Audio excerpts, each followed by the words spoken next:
এই সুন্দরী শোনো, ওগো আমি কুমার, একদিন বলে গিয়েছিলাম আবার এসে তোমার হস্তে জল পান করব, তাই এসেছি তোমার হস্তে জল পান করার জন্য।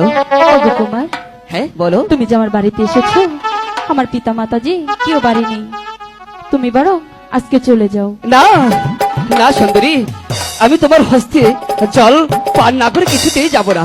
তুমি চলে যাও। না তুমি যদি এখন চলে না যাও, আমি যাব না। যদি কেউ দেখে ফেলে আমার যে কলঙ্ক হয়ে যাবে। না সুন্দরী, কলঙ্ক হবে না। আমি তোমার হস্তে জল পান না করে কিছুতেই যাব না। ভিনদেশি পার দেশি চুকিরা এসে আমার